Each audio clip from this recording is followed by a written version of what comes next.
La Drôme a abrité une forte communauté protestante, très particulièrement dans le Val-de-Drôme. Cela se voit notamment à la taille de ces temples conçus pour abriter un public nombreux. Notre société s'est laïcisée, mais le protestantisme reste présent, plus discret, en toile de fond. Dans la famille Cadier, présente pour partie à Dieulefit, on lui est resté largement fidèle, même si, à l'actuelle génération, il n'y a plus de pasteur. Pourtant, c'était une tradition chez les Cadier. C'est bien simple. On ne prendrait pas le risque de compter le nombre de ses membres qui furent pasteurs, on risquerait d'en oublier.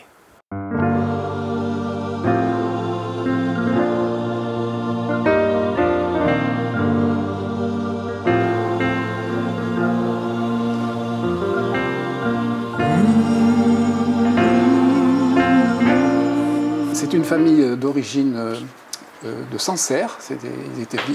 Ils étaient tonneliers, les Cadier. Et puis il y a un Cadier qui a gagné un peu d'argent et qui a pu faire des études à son enfant, qui est devenu géomètre et précepteur. Ça, c'est important pour nous, parce qu'il transmettait. Hein. Moi, j'étais instituteur après, longtemps après. Et donc, ce Cadier-là, il a eu un fils qui est devenu le premier pasteur, Alphonse Cadier, qui était pasteur à Blois, sous le Second Empire, et qui était en froid avec l'administration impériale, soit parce que, disait-on, il organisait des réunions sociales, soit parce qu'il essayait de récupérer des catholiques pour qu'ils deviennent protestants. En tout cas, il a été incité à aller exercer ses talents loin, près de la frontière des Pyrénées, et il a été envoyé à Pau. Voilà. Et c'est le premier Cadier qui arrive dans le Béarn. Ça, c'est son fils, Alfred Cadier, qui lui était pasteur aussi dans le Béarn. On a une autre photo là où il a l'air plus d'un pasteur austère, avec sa femme Bost, Hélène Bost, qui était écossaise. On l'a toujours dit, les femmes de pasteurs, c'est un métier en soi. Tout à fait. À Bordeaux, on l'appelait la pastorelle. J'aimais bien ce mot-là. Non, là, on a affaire à des maîtresses femmes. Hein. Hélène Bost, c'était le Porte-sur-Elle. Hein. C'était quelqu'un de remarquable, avec beaucoup d'énergie. Effectivement, les femmes de pasteurs, elles avaient un rôle à jouer dans la paroisse. Et on en a tous vraiment bénéficié de cette énergie. Effectivement, ma mère aussi était quelqu'un de très énergique, très énergique. Elle s'est engagée beaucoup dans le mouvement des éclaireurs au départ. Puis après, le seul fait d'être femme de pasteur, c'était déjà recevoir les gens à la maison, parce que ça aussi, c'est quelque chose qui a beaucoup changé. Quand j'étais enfant, la porte de la maison n'était jamais fermée. Les gens montaient l'escalier et ils appelaient le pasteur, mais ils n'attendaient pas qu'on leur dise de monter. Et ils arrivaient, ils nous racontaient leurs histoires, et ils venaient s'asseoir à la table, enfin... Voilà. Et ça, bon, ajoutez qu'il y avait des familles nombreuses. Là, je vous parle de dames qui ont eu entre 5, 6, 7 ou 8 enfants vivants. Donc, c'était vraiment des maîtresses femmes, oui. Donc ça, c'était... Alors, à propos de femmes, voilà, donc ça, c'est Charles, mon grand-père, avec ses enfants, quelques-uns de ses enfants. Et ça, c'est Lucie Echiman, sa femme, ma grand-mère, voilà. Donc là, il n'y a que 1, 2, 3, 4 de ses 8 enfants.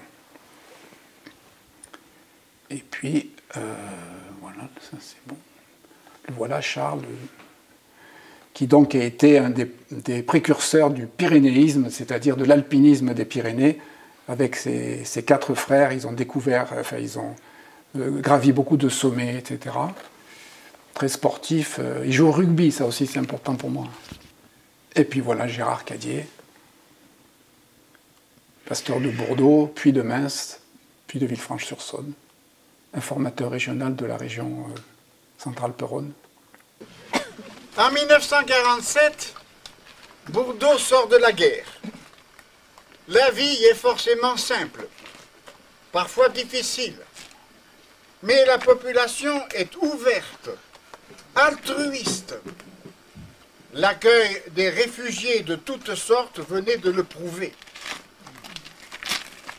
Parmi les responsables de la paroisse, il y avait quelques personnes âgées, dévouées, qui savaient mieux que le tout jeune pasteur comment fonctionne une paroisse. Mais leur expérience et leur sagesse lui seront cependant bien nécessaires. Il y avait surtout une équipe de jeunes, style éclaireur, entraînés par le pasteur Sablier, prêts à foncer. Et c'est avec cette équipe-là que nous avons avancé, travaillé, parfois lutté pendant les presque 20 ans de mon ministère à Bordeaux. Et effectivement, je suis de la première génération où il n'y a pas de pasteur. Et encore, je crois que vous me dites pas tout, parce que si on regarde dans les branches latérales, il me semble qu'il y a encore d'autres pasteurs. Ah oui, alors ça c'était, je vous ai fait la vision verticale, horizontalement, à chacune de ces strates, il y avait des pasteurs, frères, etc. Par exemple, j'ai deux oncles, enfin, il y a 3 fils cadiers de mon grand-père qui étaient pasteurs.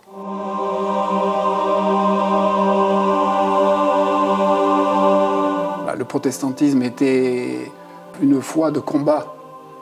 C'était une foi qui était encore marquée par les persécutions, qui continuait, bien qu'il y ait eu la Révolution, la République, l'Empire, etc., qui continuait à faire face quand même à pas mal d'hostilités. Alors ça, je pense que ça joue beaucoup. Le fait aussi qu'être pasteur, à cette époque-là, c'était quand même une certaine reconnaissance sociale. Parce que c'est beaucoup moins aujourd'hui. Voilà. Et puis, avait-il vraiment le choix de devenir pasteur? Je sais que mon père, par exemple, a souhaité, et ça ne m'étonne pas, il voulait faire l'école coloniale. Parce que Gérard Cadier, mon père, c'était un grand organisateur. Et toute sa vie, il a organisé beaucoup de choses. Et puis, dit-il, un jour, il a reçu un message du Seigneur lui disant qu'il fallait qu'il soit pasteur. Mais au fond, est-ce qu'il voulait peut-être faire autre chose?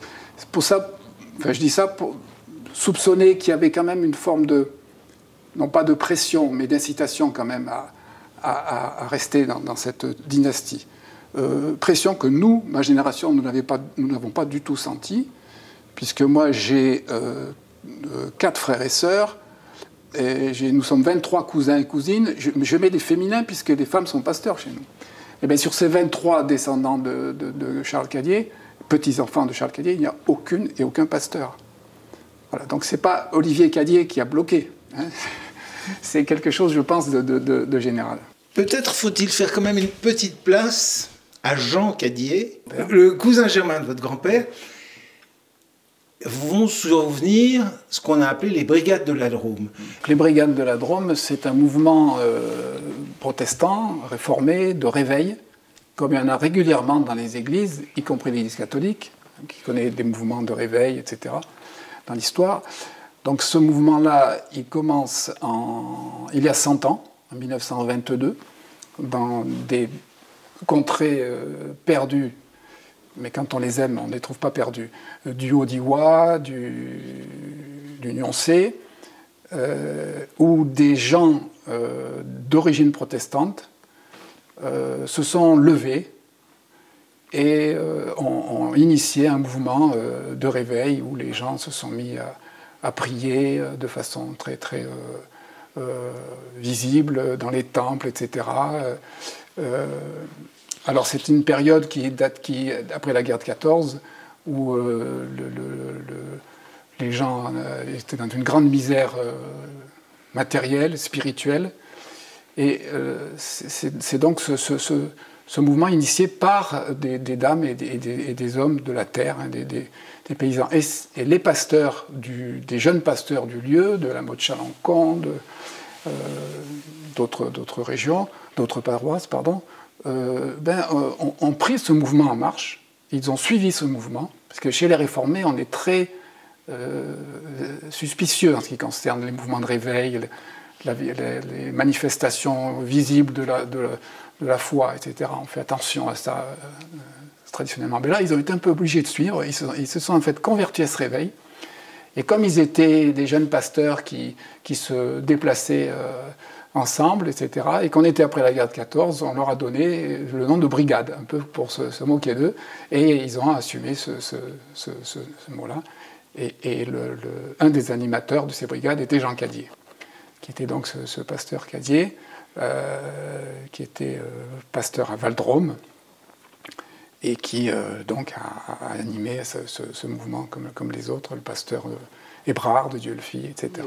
Et ils sont allés, ils sont considérés comme des missionnaires, et ils sont partis en Suisse, en Belgique, etc. Donc il y a eu tout un aspect, il y a eu une école d'évangélistes, il y a eu surtout des éditions, Le Matin vient. Donc il y a eu un gros travail de fait de sensibilisation et d'édification, avec un aspect qui aujourd'hui passerait moins, qui était très moralisateur, à tel point que les groupes de jeunes de ces villages du Diois et du Nuancé sont intervenus auprès des mairies pour faire cesser les vogues. Alors ça, c'est un côté qui aujourd'hui serait beaucoup moins à la mode, on va dire. Voilà, donc ça fait partie de l'histoire aussi, ça.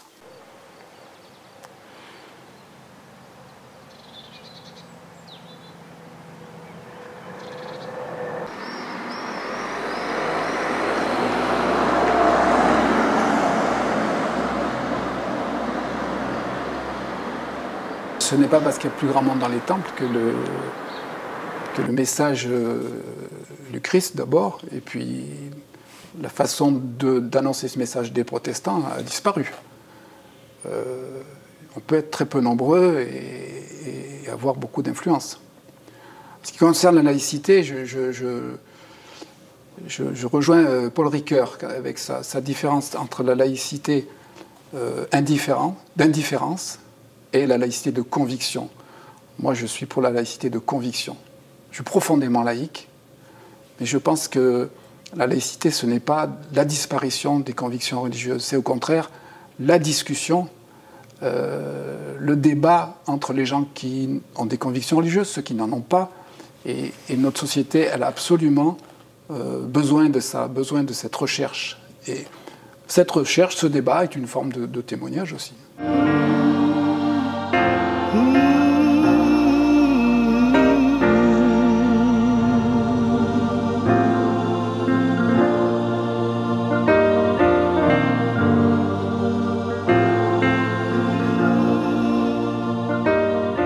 Un pasteur, c'est quelqu'un qui se sent appelé, qui est appelé. Alors, il est d'abord appelé par Dieu, et après, il faut qu'il soit appelé par une paroisse. Voilà, il y a deux appels, en fait. Et effectivement, ils ont répondu à deux appels. Mais ce qu'ils pensaient au fond, profondément, je ne le sais pas. Et j'insiste, quand on jugera notre génération, il faudra la mettre dans le contexte politique, économique, et il faut faire pareil pour cette époque-là. Il y a eu l'action rurale et les rencontres rurales protestantes de Bordeaux, d'où est parti le mouvement d'action rurale pour l'ensemble de la France. Et puis très vite, en ouvrant les limites de la seule paroisse protestante, dans un esprit très largement écuménique, tant avec les amis catholiques qu'avec les laïcs, ce qui, en ce temps-là, n'était pas évident. Il y a eu à ce moment-là la chorale du docteur Chaud, et au-delà les choralites Vaison-la-Romaine. Le rayon de soleil de l'enfance, avec la très chère Mamette. Il y a eu les groupes de jeunes ménages. Il y a eu le syndicat d'élevage caprin du pays de Bordeaux. Votre père, c'est notoire, avait une action sociale. Il s'occupait de choses qui concernaient Bordeaux, qui étaient quand même fortement éloignées du bon Dieu. D'abord, est-ce que vous diriez que vos ancêtres plus lointains, c'était un peu pareil? Alors, on va commencer par Gérard, par mon père. Et comme je suis protestant, je ne vais pas être d'accord avec vous. C'est ça qui fait aussi qu'on est protestant. Dire que c'est ce qu'il faisait était loin du bon Dieu, c'est pas tout à fait exact, c'est un peu une provocation, mais c'est bien joué. Quand il est arrivé, ma mère et lui sont arrivés en 1947 à Bordeaux, on était après la guerre. Le pays de Bordeaux était dans un état économique, matériel, terrible. On oublie, mais ça a duré longtemps après la guerre, les problèmes. Et mon père nous a dit cette phrase, a écrit cette phrase.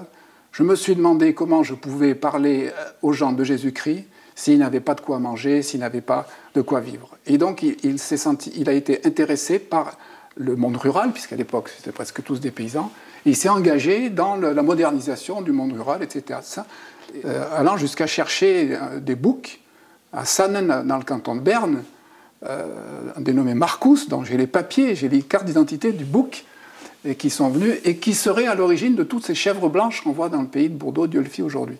Voilà, c'est un des exemples de cette forme de témoignage lui, il pensait être dans son rôle de pasteur, dans cette démarche auprès des jeunes agriculteurs qui étaient pour beaucoup protestants.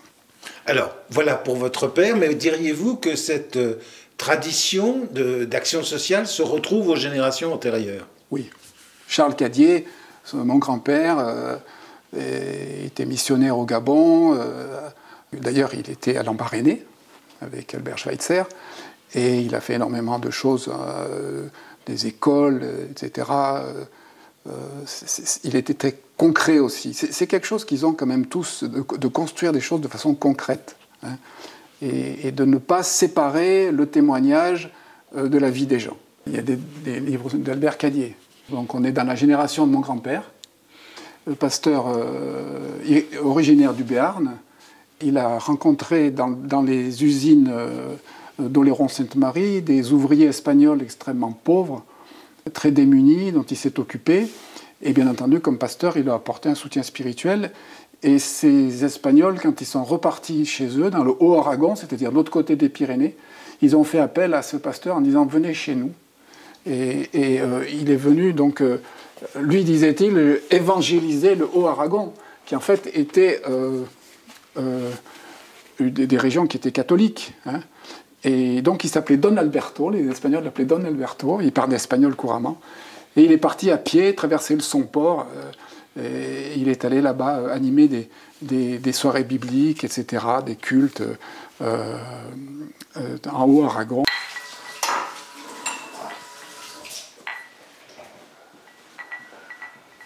J'ai été élevée dans une paroisse catholique, mais avec des prêtres ouvriers.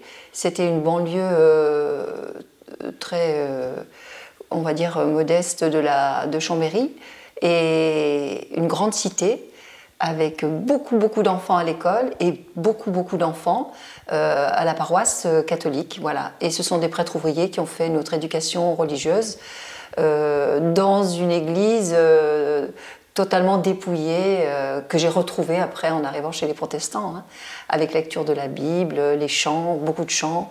Voilà, non, ça ne m'a pas du tout paru étrange. Alors, le protestantisme est organisé au niveau de la paroisse, avec le conseil presbytéral, qui prend les décisions et qui les fait approuver dans une assemblée générale, mais tout en suivant aussi les directives du synode. Et le conseil régional est donc l'échelon au-dessus du conseil presbytéral, entre le conseil presbytéral et le synode, qui donne les orientations votées en synode de façon à ce qu'elles soient appliquées dans les paroisses. Et nous avons un rôle d'aide, d'accompagnement des conseils presbytéraux de la région Centre-Alpes-Rhône. Et nous avons aussi à charge de suivre nos pasteurs, c'est-à-dire de voir le mouvement qui existe, parce qu'un pasteur, il est en poste 6 années. Au bout de 6 années, dans sa paroisse, il va être réévalué. Et donc il y a une commission d'évaluation composée d'un pasteur et d'un laïc du conseil régional qui va aller rencontrer ce pasteur pour savoir, et la paroisse, pour savoir comment ça se passe, si les uns et les autres veulent le reconduire encore 6 années supplémentaires, puisqu'ils ne peuvent rester que 2 mandats, hein, 12 ans sur le même poste. Il y a des jeunes dans tout ça, dans tous ces jeunes? Oui, alors il y a des actifs. Alors je ne vais pas dire alors des jeunes, oui. Alors quand je dis jeunesse, c'est pour les laïcs, c'est la cinquantaine.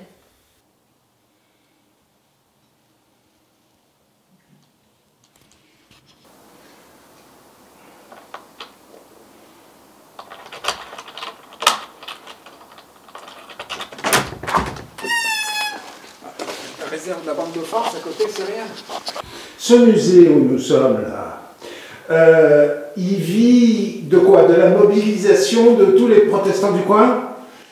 Il vit de l'engagement de bénévoles d'une association, de l'association du musée du protestantisme dauphinois, avec un conseil d'administration, une équipe de bénévoles, et notamment des accueillants bénévoles qui viennent dans l'appartement quand le musée est ouvert au public et qui viennent faire des périodes de 2 semaines et ils accueillent le public. D'autres bénévoles dont je fais partie accueillent des groupes, c'est-à-dire des personnes qui viennent en car ou de l'étranger, beaucoup.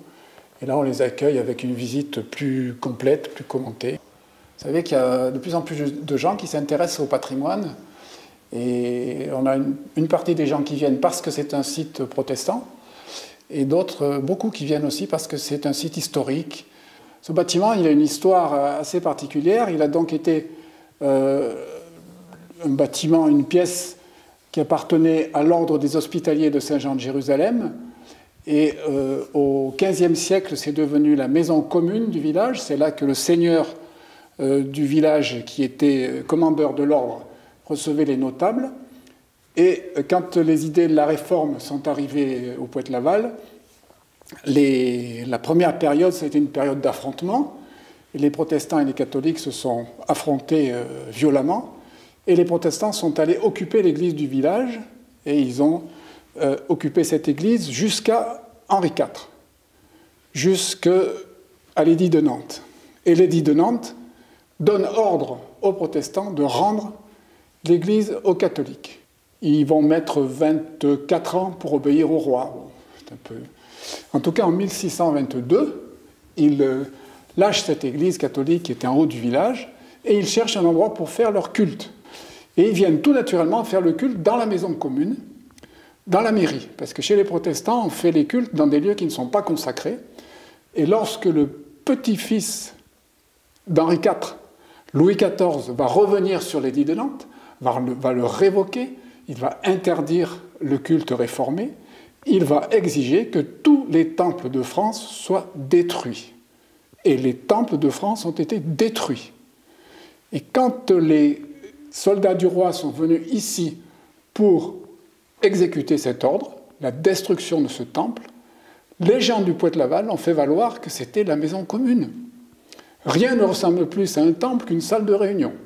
Il suffisait d'enlever la Bible qui était là, et quand les soldats sont arrivés, j'imagine, ils ont dit « Mais vous voyez bien qu'ici c'est la mairie, c'est la maison commune, il y a longtemps qu'il n'y a plus de protestants. » Et du coup, le bâtiment n'a pas été détruit.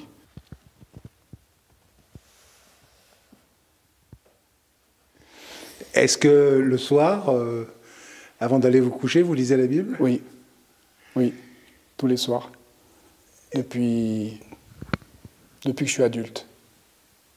Voilà. Et vous la lisez comment? Je veux dire par là, au hasard, ou bien vous avez une sorte de plan de lecture? Non, je suis un ordre établi par l'Église protestante unie, qui fait que on lit la Bible totalement en 6 ans. Voilà, en 6 ans, on a lu toute la Bible. Honnêtement, j'ai fait plusieurs boucles de 6 ans et je n'ai pas du tout le sentiment d'avoir lu toute la Bible. D'abord parce que parfois, il y a des textes que je ne lis pas, parce que notamment les textes qui font état de massacres et d'horreurs dans l'Ancien Testament, qui vraiment ne m'inspirent pas avant le repos de la nuit. Et non, en général, je lis ce texte qui m'est proposé, et puis j'essaie de retenir un verset qui, par rapport à ma journée, m'éclaire, ou surtout enfin pas surtout, mais parfois me dérange. Et c'est souvent que j'arrête la lecture du texte en me disant, je ne comprends pas, des fois même je me dis, c'est pas admissible ce que je viens de dire. Voilà, avec modestie, je m'en remets à cette recherche.